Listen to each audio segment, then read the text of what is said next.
Welcome to you in fourth lecture of acid, base and salts. Today's topics are their different activities. This first activity for showing neutralization reaction. Now activity showing action of acid on metal oxide. Activity showing flow of electricity by acid and base solution. And hydronium ion. What is hydronium ion? जानेंगे. An ionization of acid and base in aqueous solution and its effect on the litmus paper. Next is the activity showing exothermic effects of acid or base and water. Clear? आइए हम लोग देखते हैं इसमें topics one by one. So your first topic is activity showing neutralization reaction.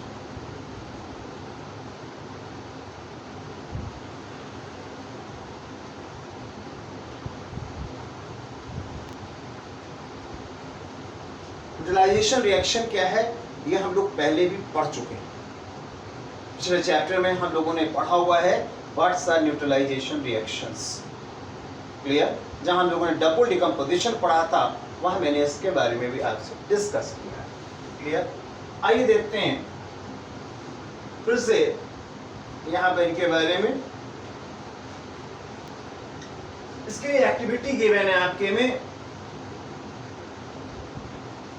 activity 2.6 in your NCERT book. Clear? NCERT book में 2.6 number activity given है. उसके बारे में हम लोग देखते हैं क्या यहाँ पर होता है. क्लियर? बहुत सिंपल सी एक्टिविटी है. You take some quantity of NaOH solution. Clear? And you take a litmus paper. Litmus paper. Blue litmus paper लीजिए आप. Clear? जैसे ये blue litmus paper है. This is blue litmus. ये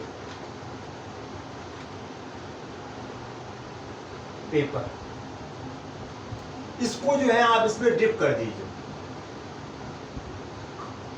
ये ब्लू लिटमस पेपर है. It will be blue. Okay, आपको मालूम है ये बेस है और बेसिक मीडियम में लिटमस पेपर ब्लू होता है. Clear? Now again you add HCl solution drop by drop. drop by drop एक बूंद करके इसमें HCl solution ऐड करिए और इसको थोड़ा सा स्टर करते रहिए, शेक करते रहिए. You see it remains blue. ये ब्लू रहेगा आपका क्योंकि अभी आपका NaOH ज्यादा है. It is a basic solution. But when you add HCl solution drop by drop for a long time, ठीक, ऐड करते रहिए, इसको थोड़ा सा शेक करते रहिए, आपका ये ब्लू कलर रिमेन्स रहेगा. इसका मतलब क्या है कि HCl यहाँ पर NaOH से रिएक्ट कर गया, खत्म हो गया. Further you add drop by drop HCl तो एक ऐसा मोमेंट आएगा, ठीक, कि जैसे ही आप HCl की एक अगली ड्रॉप डालेंगे blue litmus turns red. It means NaOH is finished. NaOH खत्म हो गया. कहाँ गया NaOH? NaOH is consumed in reaction with HCl. और जब NaOH बिल्कुल आपका खत्म हो गया तो HCl की आपने अगली ड्रॉप डाली, ठीक, तो solution becomes acidic. And litmus paper becomes blue to red. Now again you add one drop NaOH. अब ऐसे रोक दीजिए, NaOH यूज करिए, एक ड्रॉप डालिए, दो ड्रॉप डालिए. You see again red litmus turns blue. इसके लिए जो आपने NaOH ऐड किया एक्स्ट्रा, जो HCl एक्स्ट्रा था उसको उसने न्यूट्रलाइज किया और फिर आपका again solution becomes basic medium. तो ये शो कर रहा है कि NaOH और HCl दोनों एक दूसरे को न्यूट्रलाइज कर रहे हैं. Clear? This is called neutralization reaction. What happens there? Their NH solution reacts with HCl solution and forms NaCl, NH2O. तो इनिशियली आपके पास ये अधिक था. लिटमस पेपर आपका कैसा था? यहां पर ब्लू था. और जब ड्रॉप बाय ड्रॉप ने इसको ऐड किया, ये बिल्कुल खत्म हो गया. Then on addition of further HCl, solution becomes acidic. A litmus paper turns क्या हो गया था? कैसे टर्न हो गया था आपका यहाँ पर? Red. And when again you add NaOH, again becomes basic medium and again turns blue. तो ये शो कर रहा है both neutralize to each other. दोनों दूसरे को खत्म कर रहे हैं. This reaction is said to be neutralization reaction. इसकी definition पिछले चैप्टर में मैं आपको बता चुका हूं. क्लियर हो गई बात? तो यहां से आपका बेसिक फंडा क्या मिला? When base reacts with acid to form salt and water, and it is called neutralization reaction. Clear? Now we again go in another activity. Next topic है आपका, उसमें एक्टिविटी आप देखें अपनी एनसीईआरटी बुक में निकालें. 2.7 एक्टिविटी. ठीक है, 2.7. इसमें शो किया गया है कि एसिड का मेटालिक ऑक्साइड पर क्या इफेक्ट पड़ता है. मेटालिक ऑक्साइड बहुत सिंपल सा एक्सपेरिमेंट है. You take some quantity of copper oxide solution. Clear? You add HCl solution slowly and slowly, drop by drop आप इसको ऐड करते रहिए and observe the color of the solution. It slowly and slowly turns blue green. You know why? Due to formation of cupric chloride, due to formation of freely cupric ions. Actually में यहाँ पर reaction क्या हो रहा है? जो cupric oxide आपने लिया है, it reacts with HCl, clear, and forms cupric chloride solution and also H2O. ये हम लोग सॉलिड भी ले सकते हैं. ठीक है?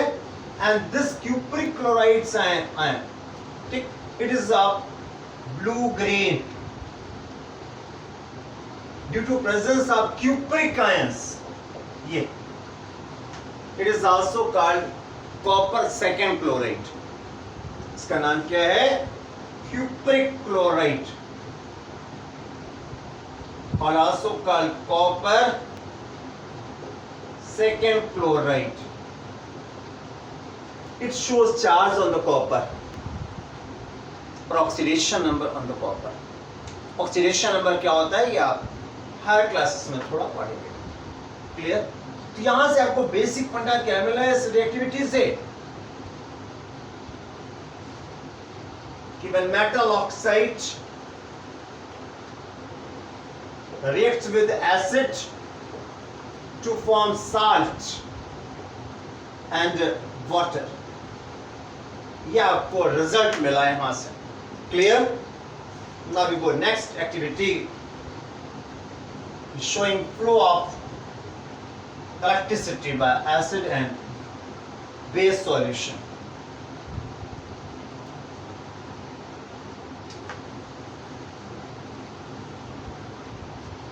आपको मालूम है जैसे किसी वायर में इलेक्ट्रिसिटी का फ्लो होता है. You know why?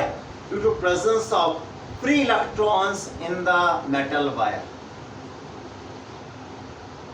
Electricity flow के लिए हमारे पास वायर में जो है फ्री इलेक्ट्रॉन्स होने चाहिए और that's are present in the metals.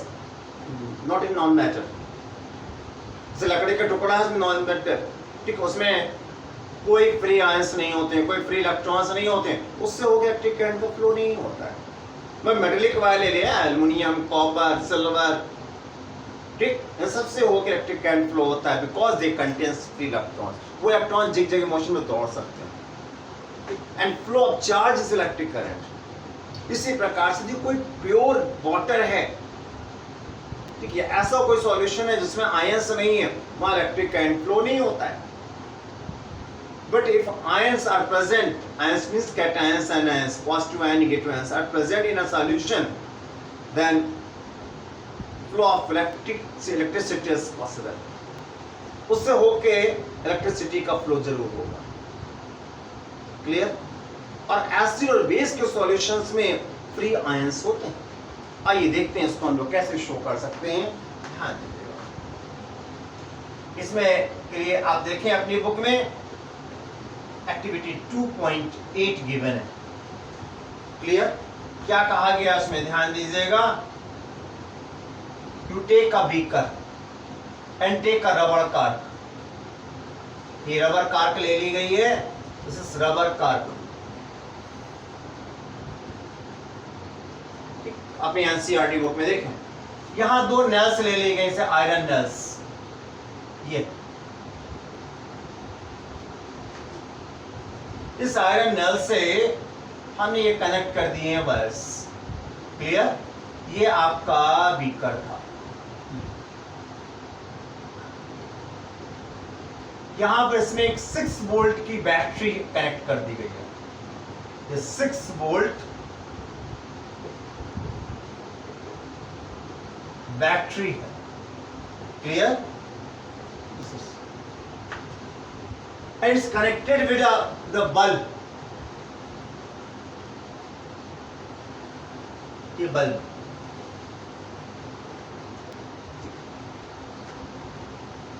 यहां पर इसको हम लोग एक स्विच से ऐड कर देते हैं और यहां पर जो सॉल्यूशन ले लिया गया, ठीक, ये मान लीजिए हमारे पास में जो है डाइल्यूट HCl सॉल्यूशन लिया गया है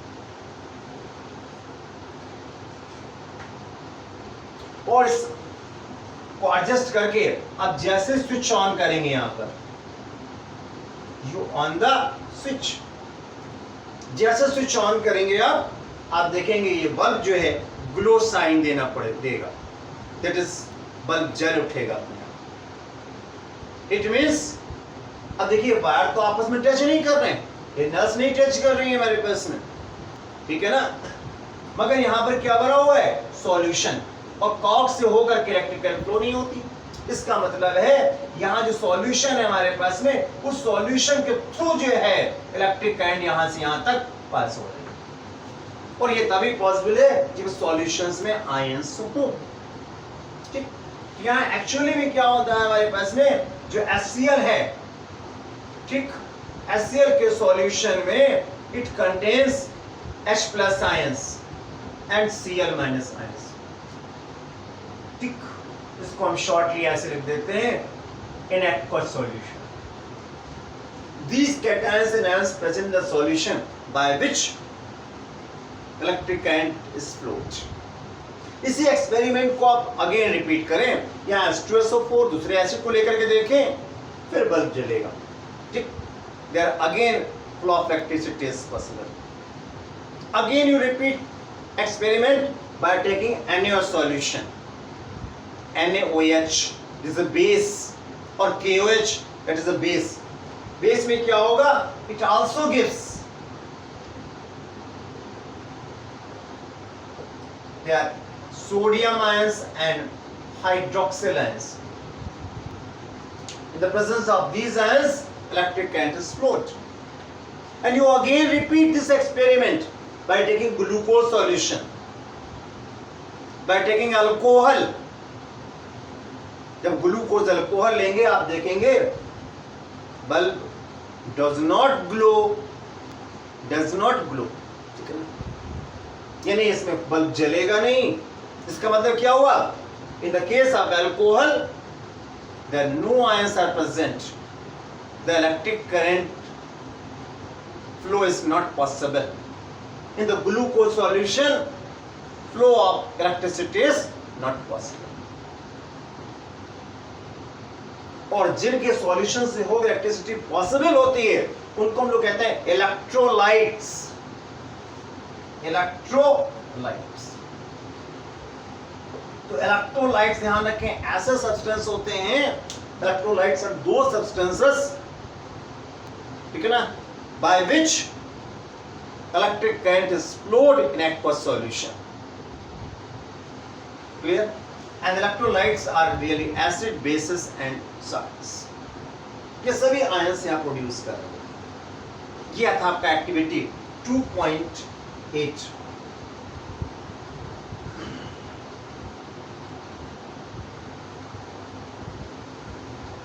आइए देखते हैं नेक्स्ट एक्टिविटी के बारे में.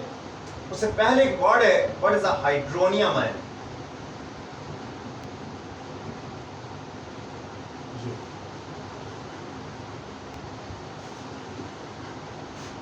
उसके लिए ध्यान दीजिएगा. Hydrated proton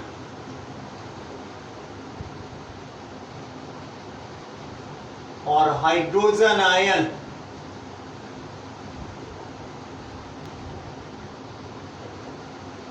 is called hydronium ion.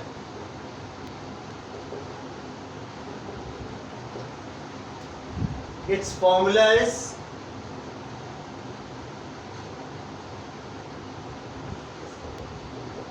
H3O plus. This is a water molecule.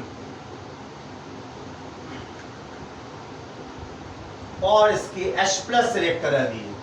H plus को हम लोग प्रोटॉन भी कहते हैं. It is also called hydrogen ion. जब इसका एडिशन होगा it gives hydronium ion.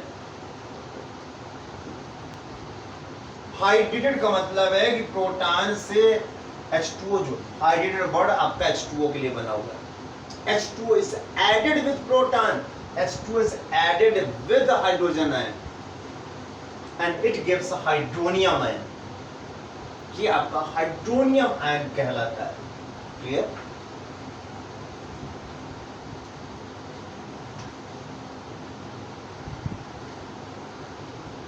आइए इस पर एक एक्टिविटी है. ये क्या एक्टिविटी है आइए देखते हैं.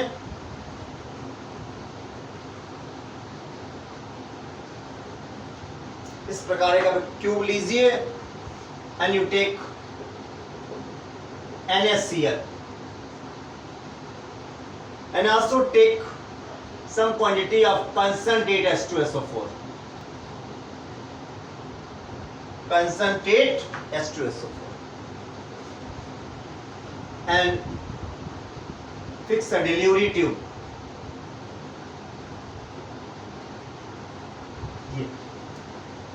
इस डिलीवरी ट्यूब में जो है आप यहां पर एक बल्ब लगा दीजिए.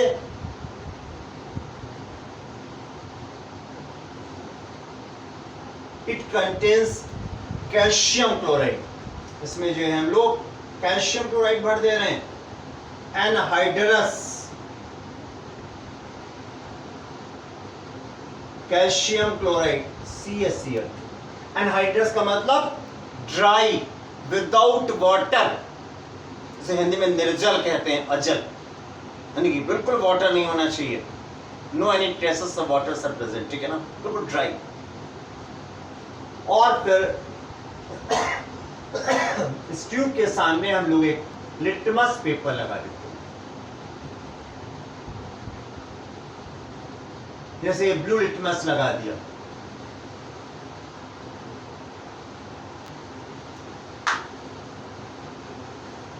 You know there what happens? They are sodium chloride reacts with sodium chloride जो है आपका ये रिएक्ट करेगा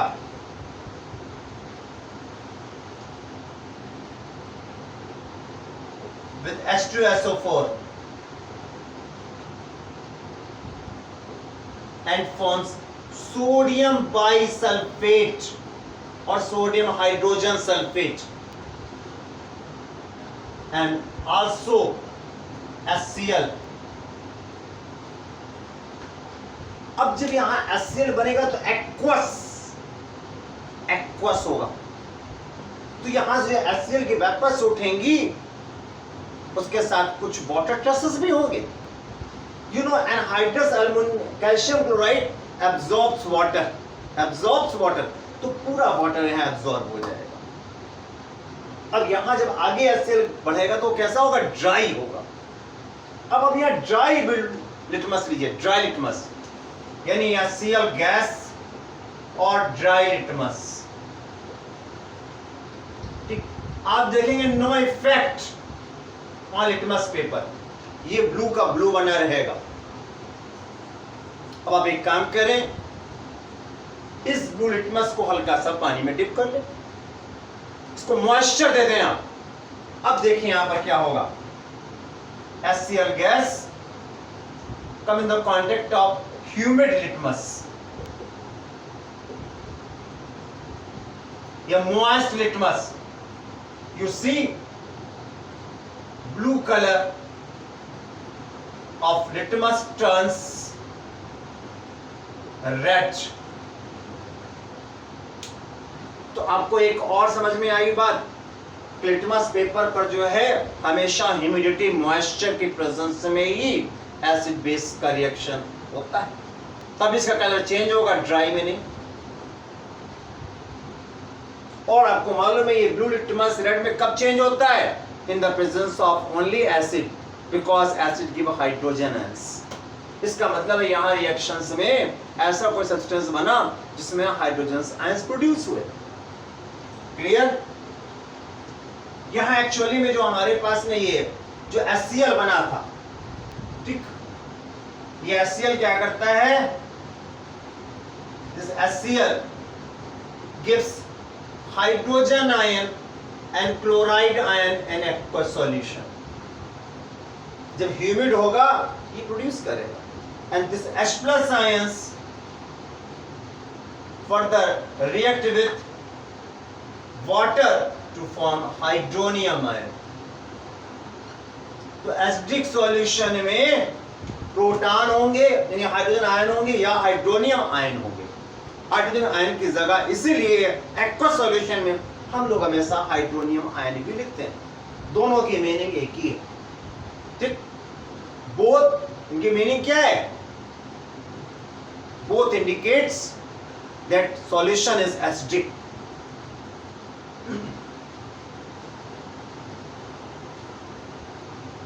यही एक्सपेरिमेंट आप जो है NaH को लेकर के भी दोहरा सकते हैं।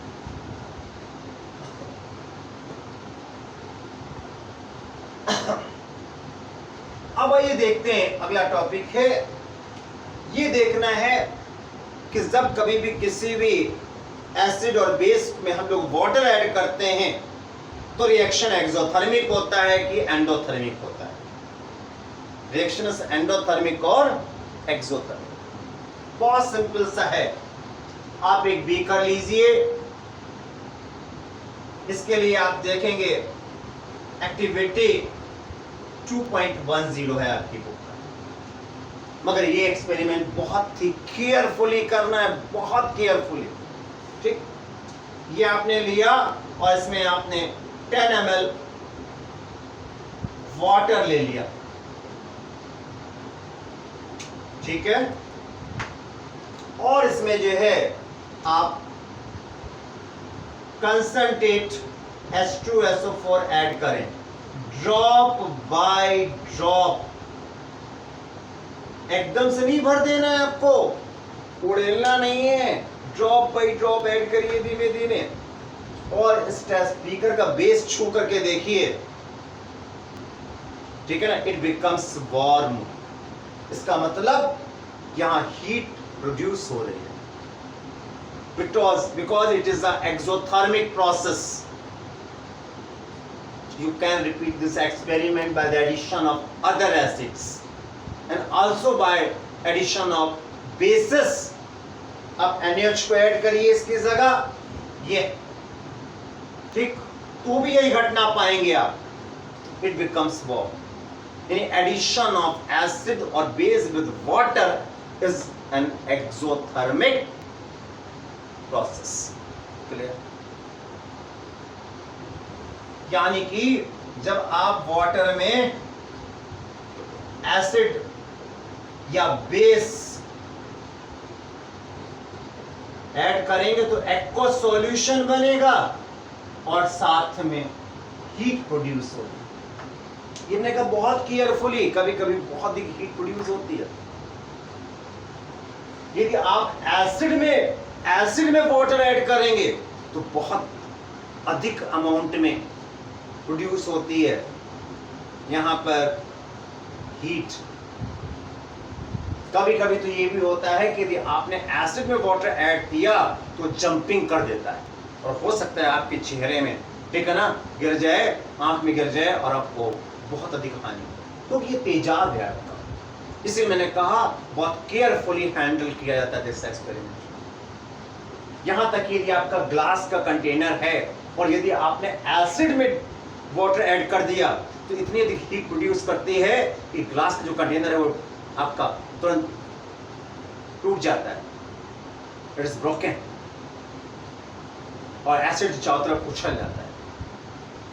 इसलिए सब एक्सपेरिमेंट बहुत ही केयरफुली किए जाते हैं, ठीक है ना। So it is an exothermic process. Clear? इस वीडियो को आप एंजॉय करें, समझें, शेयर करें, सब्सक्राइब करें और नए वीडियो का इंतजार करें। ओके।